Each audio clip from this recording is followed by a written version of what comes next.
Luyaqhubeka uqhankqalazo lokulwisana nomba wokufuduka ongekho semthethweni kumbindi wesixeko saseGoli ngemikhosi ehlukeneyo yesizwe sakwaZulu ebambe umngcelelo osuka kwaMayimayi kuya eHillbrow naseUville kusasa namhlanje. Okulandela umngcelelo wayizolo oya kwindlu yewisomthetho yaseGauteng obukhokelwa ngumbutho woluntu iMarch and March. Abaququzeleli bathi umngcelele wabo ucwangciswe ngokuzimeleyo ukuze ungaphazamisani noweMarch and March. Kodwa bathi bonke batsala calanye bebongoza urhulumente ukuba aqinise ulawulo lwemida kwaye aqinise umthetho wokufuduka ngokufuduka ngokusemthethweni. Kanti ke bagrogrisa ngelithi ukuqhubeka nokungenzi into eyaneleyo ngalomba kunokubangela izidubedube kwilizwe.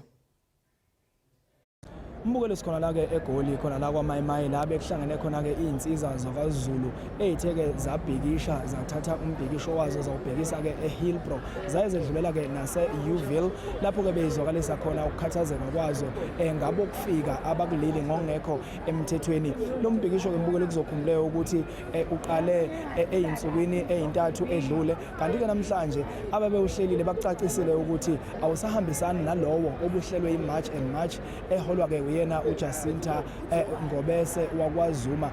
Laba ke kade behlelela umcimbi babeke kanje.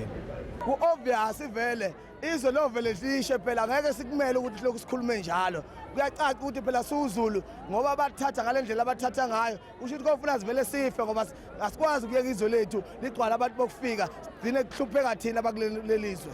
Sizwile kuthiwa khona ngathi bahlangene khona la koHillbrow nakoUville. Sasithovuka ekseni sihambe sogamela khona sibuka ukuthi kwenzakalani sihlole njini bese sibuya siza kaMayimayi. Thina okwethu kuzoba nomehluko kunalokho kuhlelwa udadewethu uJacinta. uJacinta ungumnikazi weMarch and March. Thina sizinsizwa thina.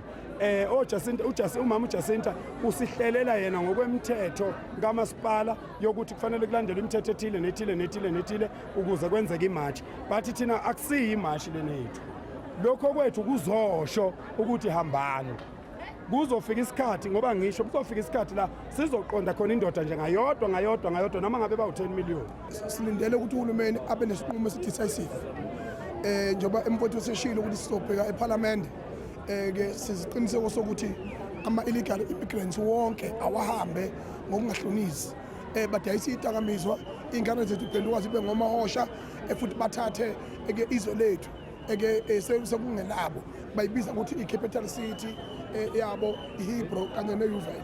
Namhlanje ke sileke ukudemonstrate ukuqinisa ukuchaba kwethu akukho umuntu ozokhonya ezweni lethu sikhona.